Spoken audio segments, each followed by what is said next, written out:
জুলাই সনদ বাস্তবায়নের বিষয়ে আগামী ৩ থেকে ৪ দিনের মধ্যে চূড়ান্ত সিদ্ধান্ত জানাবে অন্তর্বর্তীকালীন সরকার, এমন ঘোষণা দিয়েছেন আইন উপদেষ্টা আসিফ নজরুল। রাজধানীতে এক মতবিনিময় সভায় তিনি বলেন, অন্তর্বর্তীকালীন সরকার আগামী ৩ থেকে ৪ দিনের মধ্যে জুলাই সনদ বাস্তবায়নের বিষয়ে চূড়ান্ত সিদ্ধান্ত জানাবে। তিনি আশা প্রকাশ করেন, এই সিদ্ধান্ত সব রাজনৈতিক দল মেনে নেবে। ওই সভায় দেশের সংস্কার প্রক্রিয়া নিয়ে চলমান বিতর্ক প্রসঙ্গে আইন উপদেষ্টা জানিয়েছেন, রাতারাতি সব সংস্কার করা সম্ভব নয়। তিনি বলেন, বাস্তবে এত বড় ধরনের সংস্কার করা সহজসাধ্য নয় এবং ক্রমান্বয়ে সংস্কার করলে ভালো জায়গায় পৌঁছানো সম্ভব হবে। তিনি আরও বলেন, সবাই মনে করেন সব সংস্কার এখনই করে ফেলতে হবে, কিন্তু বিষয়টি এত সহজ নয়। আমরা যখন অ্যাক্টিভিজম করেছি তখন ভেবেছি কত সহজ, কিন্তু এখন বুঝতে পারছি কত কঠিন।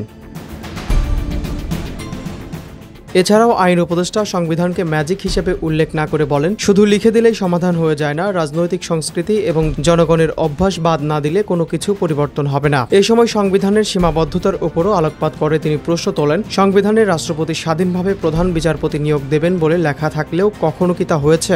বিচার বিভাগ সংস্কার কমিশনের প্রস্তাব বাস্তবায়নের প্রসঙ্গে তিনি বলেন, কমিশনের দেওয়া ৭০ থেকে ৮০ সংস্কার প্রস্তাব ইতিমধ্যেই বাস্তবায়ন হয়ে গেছে, অথচ অপপ্রচার করে বলা হয় কোথায় সংস্কার।